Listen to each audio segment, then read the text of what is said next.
Hello, welcome to lesson 522, day 1. Today's goals, what we're going to do is we're going to talk about how to write a logarithm in exponential form. We're going to learn how to write an exponential in logarithmic form, and then we're going to learn how to use the logarithm to write inverses for exponential functions. All right, so these were topics that we lightly explored yesterday. We introduced the table and the graph, and we looked at the table and the graph for an exponential function and its inverse, and then we quickly talked about the circle of life and using this thing called a logarithm to help us find inverses. So today we're going to talk about that a little bit more and see some more examples of those, and if you were struggling with that yesterday, this should be a helpful video to kind of explain how to do those problems. All right, we're going to do a little bit of review since we're going to see multiplying and factoring on our upcoming test and quiz. So remember, these two skills, multiplying and factoring, are absolutely essential in the algebra world, and they are not going to go away. So this factoring stuff and this multiplying stuff, we're going to see it again and again and again until the end of the year. All right, so let's talk about multiplying real quick. So remember, when we multiply two expressions, we are looking at these two expressions right here, one in each set of parentheses, right? So I'm multiplying negative 5x plus 4 by the expression negative 3x squared plus x minus 3. And the way that we can do that is we can look at the number of terms in each expression. So in this first one here, we have two terms. Terms being the things separated by either an addition or a subtraction sign. So we have two terms, negative 5x and 4. So I'm going to use my generic rectangle to help me out with this multiplication. And so I'm going to have a 2 by 3 generic rectangle because I have two terms in this expression and three terms in this expression. So I'm going to put my negative 5x plus 4 here along the side, divided amongst these two boxes here. And then I'm going to take these three terms up here and I'm going to put it across the top, right? So we'll put our negative 3x squared here, a positive x here, and a negative 3 over here. So we can see both of the expressions. And then we just use the concept of area to help us multiply these things together, right? We want to find the area of each of these little rectangles, and we do that by multiplying height and length. All right, so when I multiply this first box, I do negative 5 times negative 3, that's a positive 15. And then we do x times x squared to get x to the third power. Then we do the same thing over here. We're going to do negative 5x times x, so that'll get us negative 5x squared. And then again over here, so negative 5x times negative 3 is a positive 15x. Now we go down to the bottom row, so we're working with the 4. So we're going to do 4 times negative 3x squared. So 4 times negative 3 is negative 12. And then we still have that x squared there, so we get negative 12x squared. Then 4 times x is 4x. And 4 times negative 3 is negative 12. So now that I have the areas of all 6 of my little rectangles, I want to add those all together to get the area of the entire thing. That would represent the multiplication of both of these expressions. Okay, so we want to make sure that we're careful here and that we add like terms. And in a situation like this, our like terms, I'm going to highlight these for you, are situated along these diagonals. All right, so we can see that we have two x squareds and two x's that we can combine. Okay.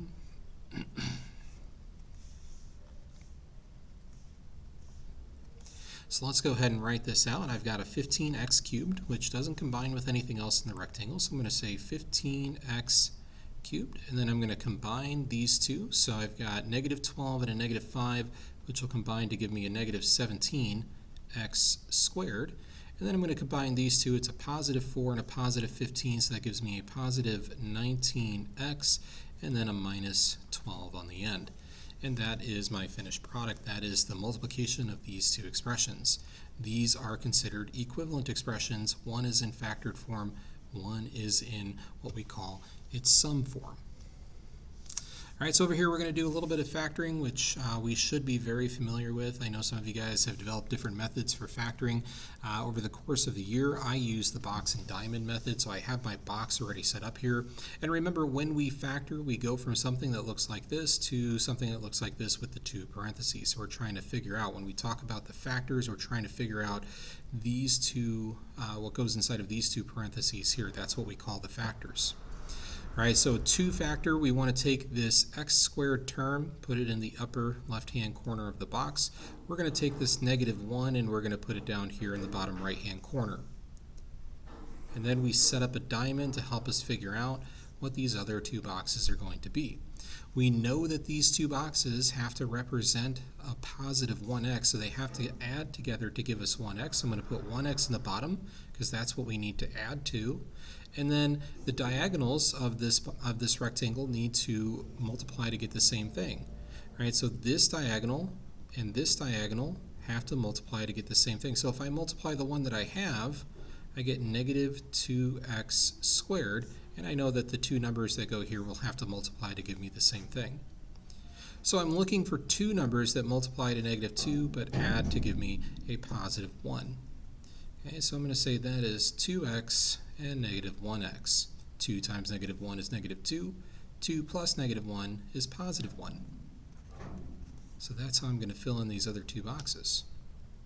All right, so now I've got to go around and get my outside dimensions, right? So I've got to think what height and what length would I multiply to get 2x squared. So that is going to be 2x and x. And notice I could have interchanged those, but for this problem we want to make sure the 2 is on the left-hand side over here because the 2 will go nicely into the 2 and the 2 in this row. Okay. So now I say, well, 2 times something over here gets me 2x, and we're going to say that's 1. 2x times 1 is 2x, and then we're going to do the same thing here. X times something gives me -1x. That's got to be -1. And if you look on your sides, you can see your factors. All right, so we're going to have x plus 1, and then 2x minus 1.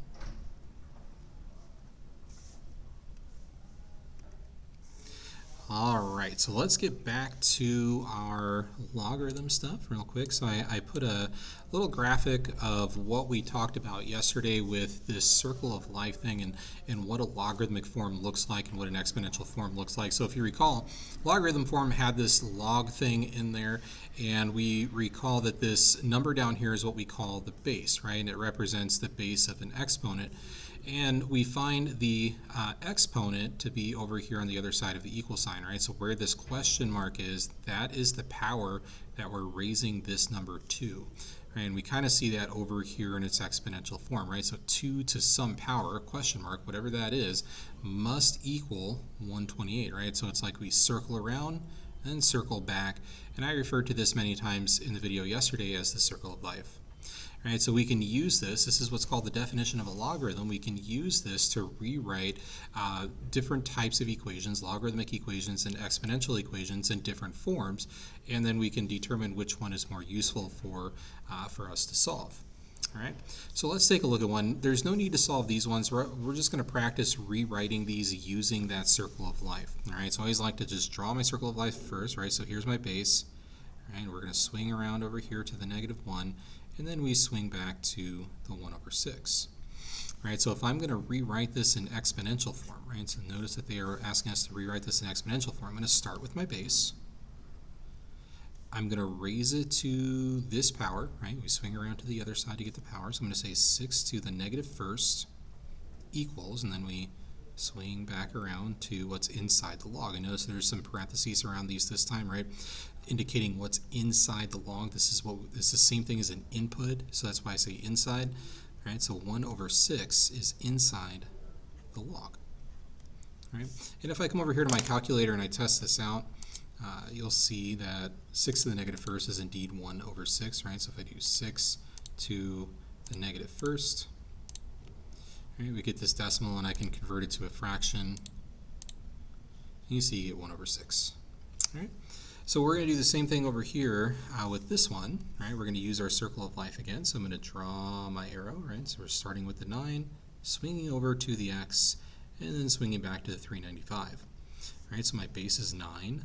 I'm raising it to the x power, and 9 to the x power is going to equal 395. Now there's no need to solve for x here, specifically tell us in the instructions. Don't worry about solving it. Just take this log, rewrite it in exponential form. So this is log form, this is exponential form. All right, so let's go the other direction. These ones start in exponential form, right? These are in exponential form. We want to write these in logarithmic form. Okay, so when I go this direction, I always start by writing log, and I put my blanks in. There's 3 blanks, or 3 things that we need to fill in, right? The base, the input, and the output. Okay, so remember the base is the number that's being raised to a power, so I'm going to put my 4 down here. And then think about your circle of life. I would put the power over here, right? 4 to some power, and according to this, that power is -2. Right, so 4 to some power has to equal something, right? 4 to -2 must equal 1/16. So I'm going to put this 1/16 inside the log. And there's my logarithmic form. Right, so just filling in the blanks in the correct way, it's all you have to do to go from exponential to logarithmic. Okay, I'm going to do it one more time for this one. So again, I'm going to log form, so I'm just going to write log, base, input, output. Right, get my three blanks that I need to fill in. The base, that's being raised to -1, so the 10 is the base. It's being raised to the -1st power, so I would swing around over here, and that's where I'd put the -1. That's where my exponent goes. And then we swing back, and this is what it has to be equal to, and according to our equation, it has to be equal to x. And there we go. That's my log form. Right, so of course, we didn't solve in those ones, but for these ones, we're going to solve, right, because we can use the definition of a logarithm to help us solve these types of equations wherever the x happens to be in these different forms. All right, so with this one, notice that the x is inside of the log, and I'm going to use my circle of life to rewrite this thing and see if maybe it's a little easier to solve this equation in exponential form. Okay, so I'm going to start with my base, which is 4. Right, and we swing around to the 3. And this has to be equal to x. And this is certainly much easier. I can go to my calculator and I can type in 4 to the 3rd. All right, so I can say 4 to the 3rd power, and we find out that x is 64. All right, so we can say 64 equals x, and I'm done. I've solved that equation. All right, so we can do the same thing here, right? It's in log form, so I'm going to see what it looks like in exponential form, see if it's a little bit easier to solve. Okay, so I use my circle of life. Okay, so the base is x. We're raising it to the 2nd power, and this is equal to 16. All right, so some number squared equals 16. All right, so if you know your perfect squares, you'd probably say, well, I know that number, it's 4. Right, 4 squared is 16, and I'll test it out over here just to make sure. So I'm going to say 4 squared is certainly 16. All right, one more here. I've got 4 to the x power. So we're going to rewrite that in log form. So notice that it's currently in exponential form, that x is in a place that's not exactly the best, right, for solving. So I'm going to rewrite it in log form and see what I've got. So I've got log base 4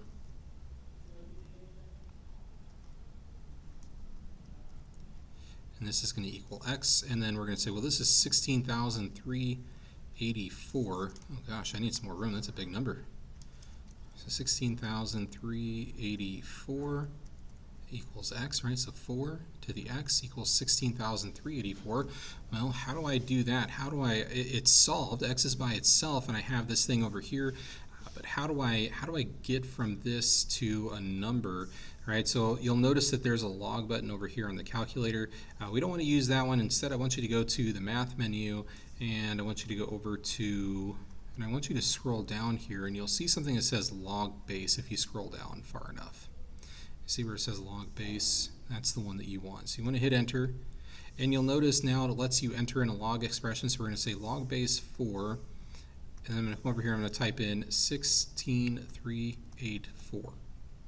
Right, and then just hit enter, and it'll tell you, hey, that's 4 to the 7th power. Right, so we're going to say x equals 7. Okay. All right, let's try it one more time with this one. So again, I'm going to set up a log, base, input, output. Okay, so the base is 729.